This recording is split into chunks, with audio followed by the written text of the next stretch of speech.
Welcome Hey, to Sliding into my DMs. That is the worst joke I've ever seen. I can't believe you guys would Or DM sliding. pull something that corny. in Soviet Russia, DM slides into you.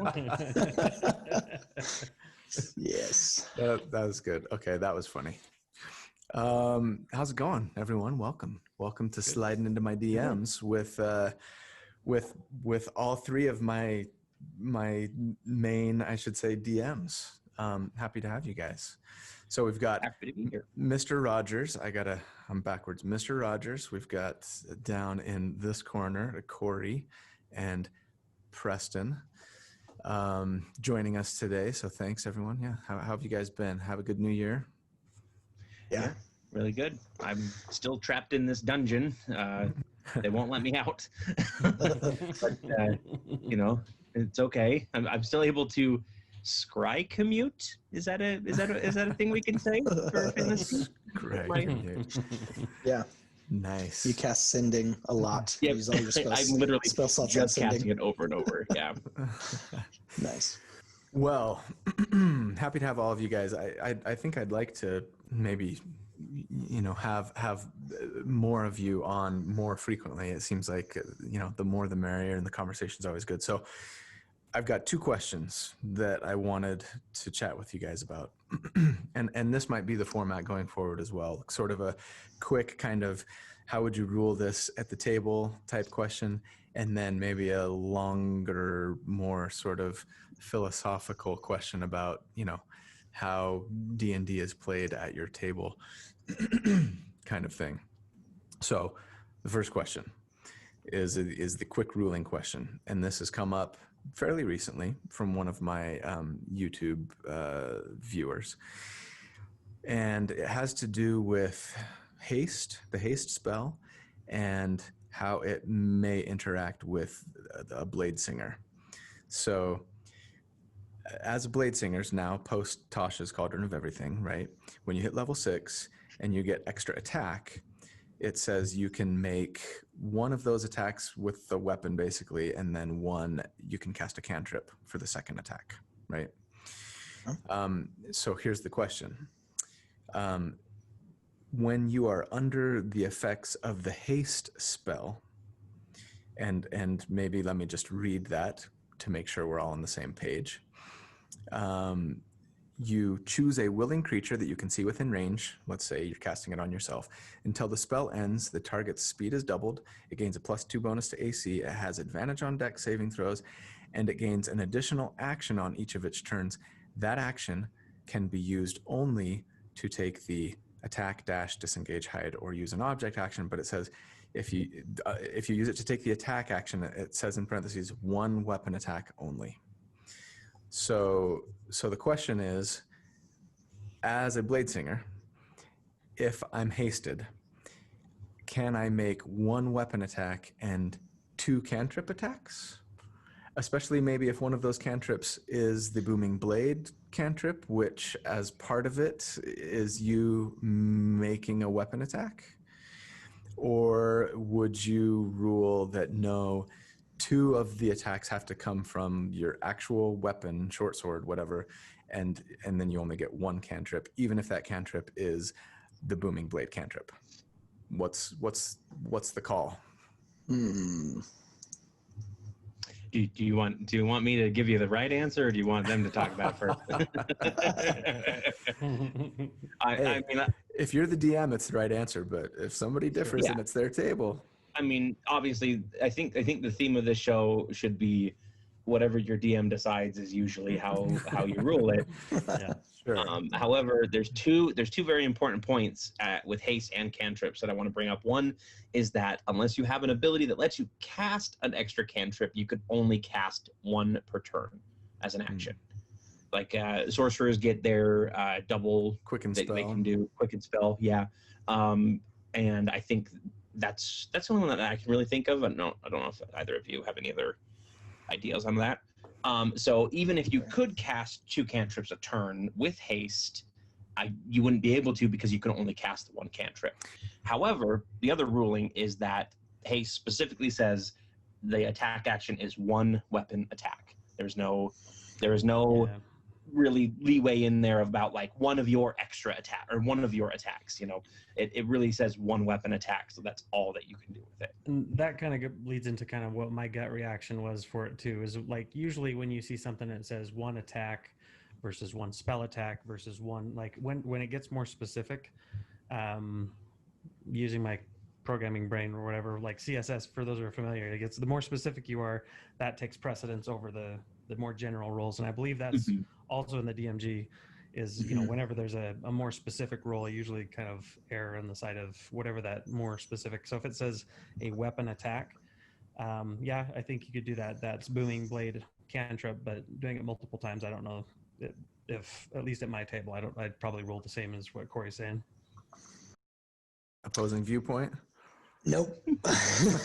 They made all It's the okay points. All right. I mean, I know. rule of Yeah. cool. I mean, it would, if it's in like they're in the throes and they're all about to die, I might let them, like just out of they're gonna die. They like give them some semblance of hope.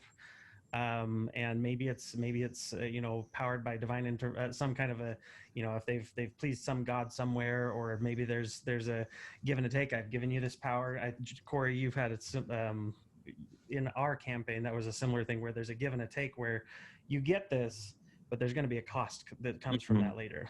Yep. And kind of giving those kind of, give them the ability to kind of feel that roll call. But I'd say 99% of the time, I'd probably say just the one cantrip. Okay. If the gods and DMs are cruel mistresses. Yeah. But, yeah. That was easy. Okay, so for question number 2, by the way, Preston, love the tavern brawl going on back there. That's fantastic. I feel like we need to have some tavern brawly music. Maybe I'll try and find something off the free YouTube library. I feel like you should do something about that, though. Like, I think you should take care of that. That punch looks like somebody? it's getting Oh, out of yeah. hand. Yeah, so it's for real, man. I figured this would be inspiration. So like when we get into the battle royale between us, when we all have differing opinions, Yep. Right. inspire us. I'll send you the link for the artist that did it, so you can put it in your description. Cool. All right, thank you. Okay, so question number 2, the main question for the episode today, multiclassing. So I don't know if you guys have seen the episode that I put up this week, but I did a grappler build, right? And it's really the second build that I've done that kind of goes this route, but it's a monk, but it's also a fighter, rogue, warlock, and I can't even remember. It's so confusing. Druid. That's right. So 5 classes in a single build, and not dissimilar to the assassiner build that I did like early on in this thing, which was a rogue, sorcerer, paladin, ranger, fighter, I think. And so, I get a lot of comments when I do something really crazy like that. And actually even I've had comments, even when I just do like a single dip, maybe into multiclass, I'll get comments sometimes from people that will say, my DM doesn't allow for multiclassing. How would you change this build if I couldn't multiclass? And then when I do something really out there, like I did this week, I'm getting people like, What are you thinking? yeah, like I think this would be allowed at my table. I think multiclassing is allowed at my table. In fact, one commenter put it succinctly when he said, quote, "Hey, Dungeon Master, like, do you allow multiclassing at your table?" And then DM, "Yeah, sure, no problem." Player, "Okay, great. I want to make a monk, druid, rogue, warlock, fighter." And then DM, "On second thought, I'm changing my mind. No multiclassing." So how much multiclassing is too much multiclassing? Do you or do you not allow multiclassing at your table? If you guys all do, so I guess maybe that's not the question, but can you see why somebody might not allow it? Maybe. Oh, yeah. And you know, do you ever want to put restrictions on how much somebody can multi-class? If so, what? You know, do you require like that the backstory be that it make a lot of sense for role play purposes, or is it just kind of like a, yeah, do whatever you want, we'll make something up, it's fine, no big deal? So that's kind of that's the preamble. Yeah, what are your guys' thoughts? Well, I think multiclassing is fine. When you get a little crazy into like 5 classes, then maybe I start to get a little reserved about it. But I don't ever want to restrict a player from having fun and from, you know, enjoying themselves. So Is that really fun at that point? Like, Absolutely. to have 5 different classes, like, that's a great thought experiment, but I don't feel like that's fun. To have to balance 5 different classes and 5 different backstories at the same time. I'll take the extreme. Sure. I mean, I would allow it just because as long as there's a role play type, I guess something that drives behind it, I would be okay with it. But because, you know, you have some of those players that just have a really fun time just doing the weird stuff, like not the weird stuff, but the weird stuff, where it's just, you know, you get to the point where it becomes really difficult to maintain each of those classes because of all the different abilities and different attributes and things. But if they want to, you know, for whatever reason, be like, hey, I'm a wandering salesperson and I just pick up, you know, every time I go to a new town, I pick something up, and that's kind of how I became a rogue, paladin, whatever. Like, it could be cool, but I think again, the recurring theme for me is it story driven, or is there a reason for it, versus just, hey, I'm going to do it just to piss my DM off. Like, there's a big difference. Or even, I'm just going to do it because that's what I feel like the best character options would be, the most optimized would be. Like, right. that as me to me as a DM, even though I'm more open to optimizing, still screams I'm not I'm not playing D&D, I'm playing a tactics game. And it's like, maybe at that point you need to find something that's a little bit more tactics based and a little bit less about the actual story behind it. Yeah, I think every time you level, it should be kind of this awesome moment. And when you're leveling and you're changing, you know, taking a multi-class or whatever, I feel like as long as there's some reason why that makes sense and it can drive the story or become this new plot point for the next arc or whatever, then sure, I think that's fine. That becomes harder to do the more multi-classing you do. So I think there definitely is a level. I don't know what that is. 3. Have to experiment. Maybe 3 sounds pretty good. I think I would pretty much draw the line if somebody goes, I want to do a 4th multi-class, and be like, okay, how are you going to explain this one? You're already a paladin fighter rogue, which paladin and rogue don't really work together already, but I'm letting it slide. And now you want to add a warlock into the mix? Like, you're already working for a god. Why are you also working for an old god, you know, or Double a powerful agent, entity? man. Yeah. Double agent. Well, and that's the thing, is like, if somebody wants to be a warlock and a cleric at the same time, and they made a deal with like both an angel and a devil, like, that's cool. But if you're like, I'm a dragon marked sorcerer who's dark and brooding, and I was a rogue for most of my life until I unlocked my potential, and then all of a sudden I make a deal with a demon. It's like you're going to the territory of being a 13-year-old boy making your first edgy OC, and I think that's just a little too far. Okay. Unless you are a 13-year-old boy. If you're a 13-year-old boy, your OC is valid. Play it. It's fine. Okay, so what I'm hearing then, I believe, especially from you, Corey, and maybe as well, Mr. Rogers,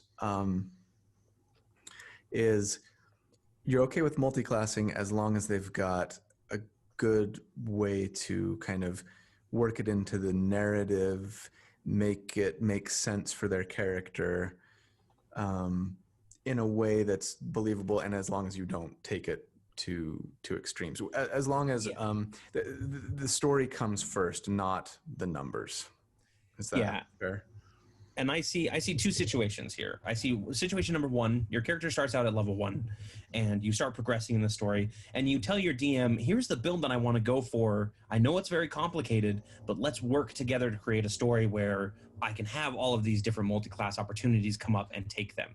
You know, like Preston said, where you're a merchant and you just happen to pick up a thing or two along the way, kind of thing. Like I think we were talking early on when we were setting up one of our first offshoot games, and somebody was talking about how they wanted to play all 6 levels with one of each different classes, and they came up with the 6 different classes they want to use. And I was like, well, that's really cool, because it could be like this low level thug that, you know, he was part of a cult, and then he dropped out of the cult, and then he moved on to, you know, being a brawler and everything. And like I had already come up with a backstory by the time it was done. I was like, I could see this happening. But you have to work with your DM at the beginning of that campaign, because it can't just be, okay, I'm going level 4, I'm going to switch to a druid now, or I'm going to be a druid as well, and then somebody goes, why? You know, like, what in your adventures has caused you to be a druid? And then if you're going to go the route where you're starting at a specific level and you have 4 or 5 different multi-classes, you better back it up with some good backstory, or else I'm going to be like, no, this character's a little too weird, a little too complex. It kind of feels like from a story aspect of being able to do that growth and be able to have that in there. There's also, I believe it's in the DMG, there's a alternate rule where you can work to be able to attain certain skills. So like you'd be able to do that. And so I treat it very similarly where, you know, if someone's like, hey, I want to become a rogue, okay, you know, next time you get to a city, or like maybe you run into you're in this cavern and you run into a band of thieves or thugs or something, you guys get captured, and then you're like, hey, instead of killing me, why don't I join you? Or, you know, like you find some way to push the narrative versus, okay, like I always had a really hard time with that too, with like warlocks, wizards, and other things, just like, okay, now I have a spell in my spell book. Like giving them some kind of way to make it more woke up grounded. this morning and now I know level 6 spells. So yesterday we fought some orcs. I went to bed and now suddenly I can cast fireball. And most of the time we gloss over that, right? In game, we don't go, okay, like let's talk about like what happened here to make you learn these new spells, or now you can do 2 attacks in a round instead of 1. And normally that kind of stuff is treated as, you know, the wizard is constantly working on new spells and they get a spark of inspiration after a specific fight. That means like, hey, if I actually use this magical incantation, I can increase the area of my fireball. And, you know, good on GMs that can actually weave that into the story and be like, oh yeah, your firebolt hits this creature and all the creatures adjacent to it this time, and it gives you like a little bit of an inkling of what might be to come, you know. And as far as that goes, downtime is a great option for DMs to use. You know, if you want your character to be able to multi-class and your DM's like, okay, well, you got a month of downtime, what do you do during that time to learn the ways of the druid or the ways of the warlock? You know, like, who do you contact? And then number 2, there's plenty of feats out there for magical initiate and things like that. Like if you want a multi-class, not because of optimization, obviously, but if you want a multi-class because you want your character to become more magical, take a magic initiate feat, because it's really good at kind of explaining, like, I've been watching a few things and I'm starting to learn, but I haven't quite reached the level of a level 1 wizard yet, or a level 1 sorcerer. Cool. Okay, so story, and this should probably be a rule for any good DM table, or I should say D&D table, right? Is that story takes precedent over you know, tactics, I think, like you put it, Corey. Of course, there are, there are, you know, things like Adventures League, that seem, from the little that I know, and I've never done an Adventures League game, and I don't know if any of you guys have, but my impression of them is that they are a little bit more just like, you know, structured. We're fighting stuff. And there are very specific rules about it. Right. And at the end of whatever, you get a magic item of your choice, and like it feels a little more video gamey, which, you know, if that's what you want to play, that's fine. And eventually has to do it that way. Otherwise, people come in with characters with 10 different magic items, and they're like, hey, you know, this is my character that I created, and he's overpowered, you know, and then they have to deal with that. I think there are specific rules about multiclassing as far as Adventure League goes. I'd have to look them up to find out, but I think they have like specific stuff in there about multiclassing as well. Sure. Okay. Well, yeah. I mean, I think I think at the end of the day, like we say in probably every one of these episodes, and we'll continue to do so, talking with your DM is paramount. I think, Corey, you would you say that you might be willing to let somebody come in with 5 multiclasses if they laid it out from the beginning and told you about it and worked with you on it and had this really great story that you felt like, you know what, I can kind of see this happening? Is this foreshadowing? Yeah, is this you testing the waters? No. Like, am I gonna have to be worried about this for the next campaign? No. If somebody comes up to me and they say, "Boom, here's a backstory," and I read through the backstory and I go, "Okay, this is a crazy wild ride that you've got me going on here," and you're like, "Well, it goes with the character, and here's the character," and you say, "Here's the build that I want to go with," I will definitely work with anybody to make sure that they're having the most fun and creating the most interesting character possible. Right.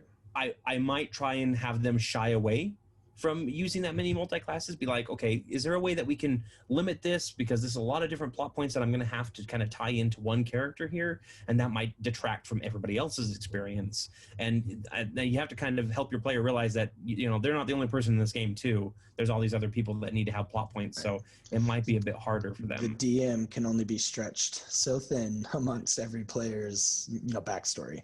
Right. Like, write a great backstory. Make sure you do that. That helps your DM a lot. But It does. When you're balancing 4, 5, 6 players' backstories, it's really hard to miss stuff as a DM, or it's really easy to miss stuff as a DM. Yeah. So, and the other thing the that more I would complex suggest, you make it, then it just makes it worse, I think. So yeah. And the other thing that I would suggest as a player, be on the lookout for the little cues that is something that you can use to multi-class, right? Like if you meet a character that is like this famous swordsman, engage with that NPC more and be like, I want to learn how to fight from you, and they start teaching you how to fight. And then at the end of the session, when you next level up, you can be like, oh, well, I want to take a level in Rogue because I learned a lot about, finesse fighting and dancing around an opponent kind of thing. And your DM is going to be more open to those multi-classing when you actually work them into the story yourself, and you're able to be like, I've learned this from this situation. They're like, okay, yeah, sure, that makes sense. Yeah. Were you going to say something, Preston? I was just going to say, I mean, that's something that you should, in any D&D game, we should always remember, is that it's not the DM telling a story, it's everybody coming together to make that story. And so if you feel like your DM is not it isn't picking up on kind of those subtle cues that maybe you wrote in your backstory that you wanted to, start introducing those and start asking questions. Hey, have you, asking people around town, hey, where's my dead dad? Where's my father? Have you seen my father? Have you heard of my father? One of my players will know that one. There's a moment where that crosses over into a little too much, like pushing in your backstory too. It's like, not everybody is going to know your dead dad. Relax. Yeah. So, but like those kind of things that would just to be like, hey, this is something I'm still interested in to make the story to fill in the gaps for my story. And then the DM can usually pick up, it's a two-way street there. Right. Yeah. People, I think, often forget that this is cooperative storytelling. It's not just the DM telling you something and then you reacting. It goes both ways. Right. And so players can also try and introduce story elements and little breadcrumbs. And if the DM picks up on it, great. And if not, maybe talk to your DM outside of the session and say, hey, can we introduce this or whatever? And so if you come up with a really good plot point, like say, hey, I've got this really good backstory. Like my brother died when we were kids and I felt really bad about that because I feel like I'm the one that caused it. Your DM will take that and immediately go, thank you. You've given me something that I can tie two things together with, and now it's a little less burden that I have to deal with.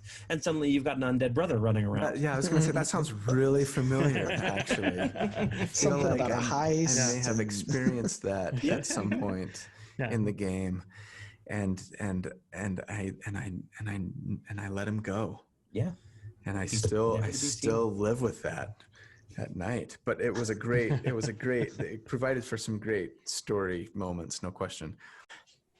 How come everybody switched places?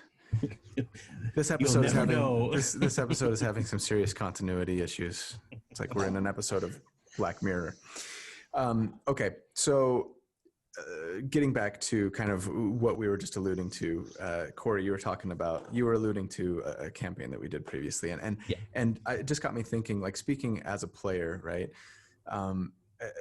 I think it is a lot more rewarding to have those experiences with your DM where you're talking beforehand, because as you probably remember, I agonized to like the nth degree over not just what class I was going to take, but what subclass I was going to take. And I told you early on that I was planning on multiclassing into an assassin rogue. I was playing a monk, and I was like, I want to go way of the open hand, but like shadow seems so cool. And if I did it with the assassin rogue, that kind of really makes more sense thematically. And you saw me sort of like agonizing and actually managed to then take that and work it into the story, where we had these cool plot points and plot hooks where my character was sort of forced to kind of manifest that difficult decision of, oh, do I go way of the shadow? Like, that's kind of the darker route. And I was trying to get out of that in my life. And now my old rogue habits and my old assassin habits are coming back to me sort of almost against my will.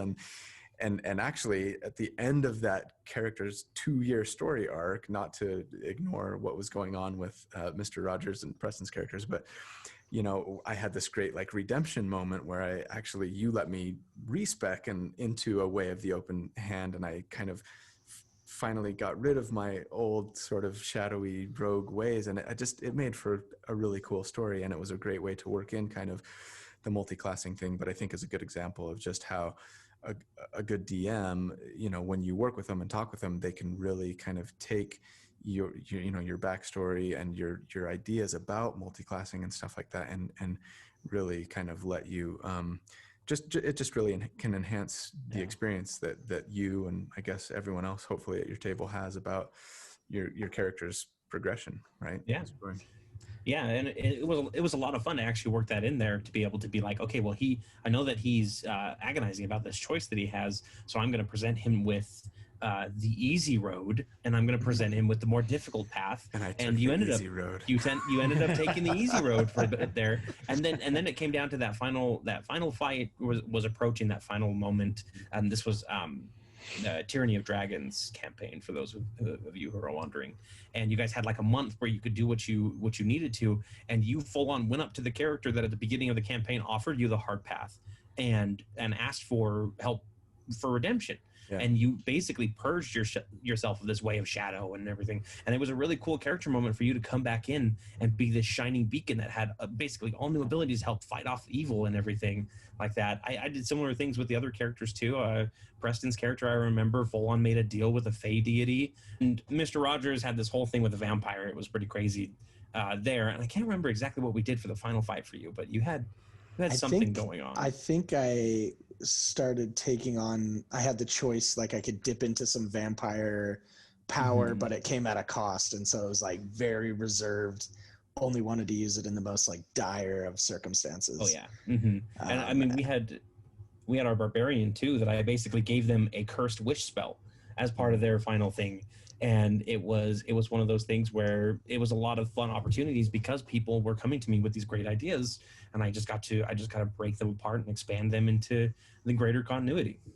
Yeah, right. I think there's a lot of satisfaction when you come to a DM with an idea and then they take it and run with it, and it comes back to you in a completely unexpected way. And you're just like, oh, that is so cool. Like I never thought of it that way. And it was so cool to see it play out like that. Yeah. I feel like as DMs, we're a little bit of a shepherd over kind of like the stuff that's going on. And if you see a player doing something like, especially if it's a positive behavior, like going and taking the time to write a nice backstory, going and taking the time to agonize over something, I think you got to reward them. I mean, because it's that whole like, if you want that to continue, then you by all means want to give that player something that makes them feel cool. And otherwise, it inspires your other players too. Yeah, and then the other players see it and they're like, hey, I want that too. Like, so it's helpful. Okay, so last question: what advice would you give to someone who is playing at a table with a DM that has severely restricted or even not allowed for multiclassing, and the player has this really great idea, to have this multiclassed character? I mean, like, I guess obviously talk to your DM, but I mean, beyond that, what advice, if any, would you guys give to see if they couldn't, well, maybe either persuade their DM or learn to roll I think with it comes down to like if their campaign and the campaign setting is that of like there's no magic, or there's like they have a very strict set of rules that everybody beforehand coming to that table says, okay, we agree to like this is the world we're going to live in. If it's steampunk, if it's space, if it's whatever, if everyone comes to the table with that expectation, in some ways it's like, okay, well, you can't twist their arm and just make this special case for you. Ask them, obviously, take the time, make the conversation. But if that's not the case, and they're just, they have a stonewall approach to a lot of those ideas, and you don't feel like you're being heard, find another table. As hard as that is, like it's nothing personal. It's that, everybody wants to play a game in a certain way. And you can always find another table that's going to have something. Like if you're more RP based and everyone else is murder hobos, and you're not enjoying yourself, then the whole point of D&D is to have fun and enjoy yourself. So find that what do you call it? Find your people that kind of have that same vein of what you're wanting to accomplish, and run with it. I can't see most DMs, at least the ones that I've interacted with. Again, I've been pretty blessed with all the people here and others. I can't see any of them, someone being so set in their way that they just can't, if you talk to them and present it in a reasonable manner, not in a, hey, you need to change this because I want this. I think they should be. I was going to say, you might be surprised, or at least I've been surprised at a lot of the comments that I'm seeing, pop up from some of my listeners and viewers that'll be like, my DM doesn't let me do X, Y, Z, and my DM won't let me have magic items. My DM won't let me multiclass. My DM, won't, like, all the time. It's like, man, like, these are some serious DMs with some serious control issues. I'm curious if there was a discussion there, and what that discussion was. Not to like pry on anything, but I know sometimes, like when we get, like if I get offended by something, it's easier to try and push that blame onto something else that's uncomfortable instead of actually addressing the issue. So I'd be curious if that was the case or not. I just think, I know they like to say anybody can be a DM because we need more DMs at the table, but that's really not true. Not everybody can be a DM. You kind of have to have a special personality. You have to be really lenient. It takes a lot of time and effort. So not everybody can be a DM. And so I think there might be some people out there DMing that maybe should not be. Well, it doesn't mean you shouldn't try, though. Exactly. Always try. Always do it at least once and see what you can do. And maybe you start out rough, but you can improve on it, and that's great. But I don't want to discourage anybody from doing it, but there is a specific type of person that can be a DM. Well, not to stray too far from the subject, I guess, but I think someone mentioned earlier, I think it was you, Mr. Rogers, where you said, it's important for the players to remember that it's a communal story, and it's not just the DM telling you a story and you reacting to everything. I think the same could be said for some DMs, right? Look, this is not just you telling a story to your players and like trying to make them fit in, whatever circle you're trying to make them fit. They might be square pegs, and you might have to, also be able to sort of adjust and understand that, hey, what your characters are doing and wanting should, affect what's going on here in the world that you're trying to create, right? And in the story that you're all telling together. It's not just you're not an author of a story and these are all just sort of characters in the story that you're creating. It's like, no, you're all creating this story together, right? Yeah, I agree. And there's two different types of games. There's the open sandbox game, which is the game that I usually like to run, where whatever character you come up with, I'll be able to work with you on it and everything. I would complain a lot about a multi-class character, but I'd also completely allow an original homebrew class if you wanted to bring it to me and had a good reason for it. So that's kind of the open sandbox. Whatever you want to do is fine. We'll work it in there and we'll make sure that it's as balanced as possible and as fun as possible. And then there's the structured games, which I have done a few of those too. In fact, you guys recently just played a more structured game game where I was like, okay, here are the races you can be, here are the classes that you can be, here are the backgrounds that you can be, kind of thing, because it had a specific structure to it, and everybody has to accept that at the beginning, and then you can't go, well, I want to multi-class into a druid, even though that's outside the class restrictions. It's like, no, we said we would only do these classes, so you have to kind of stick with that. Right. Yeah. And honor the intent of, the story that the DM's trying to tell, and the sort of social contract that you entered into at the beginning. Yep. When you all agreed to, whatever boundaries and rules that were established, right? I have one more point though. Yeah. A good optimizer can optimize in any situation, even those that are restrictive. Even when you, against your better judgment, let your friends roll your statistics for you and end up with a bunch of crap.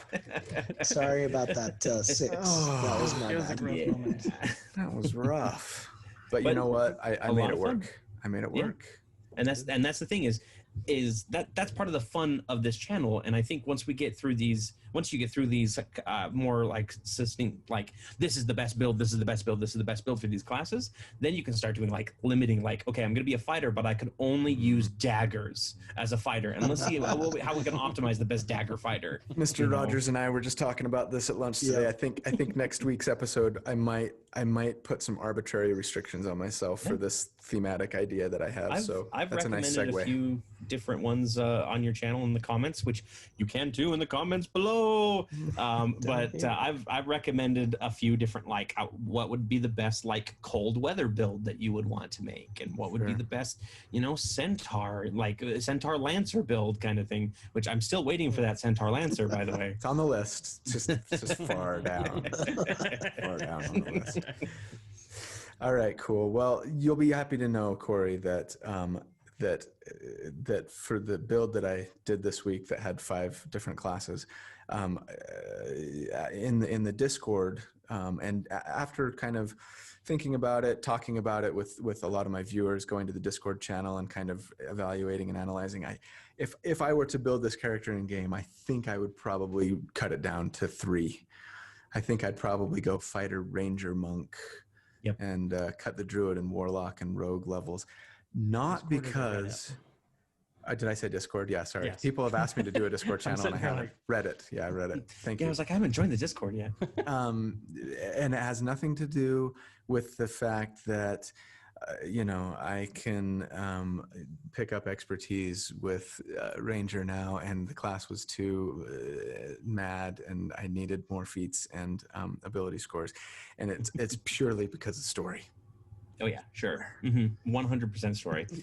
The next build that you're going to bring to the table, I'm going to hate. I'm sure. Yeah, I really want to play this one. Actually, it would be fun. But I say that about all of my children. Love, right? Yep. Yeah, exactly. All right. Well, thanks, guys. Appreciate your time. And it's always fun to chat and a great conversation. So thank you, everybody, for watching and listening. Appreciate you guys. Love you. And, hope to see you soon on the next episode. So anyway, have a fantastic week. We'll talk to you guys soon.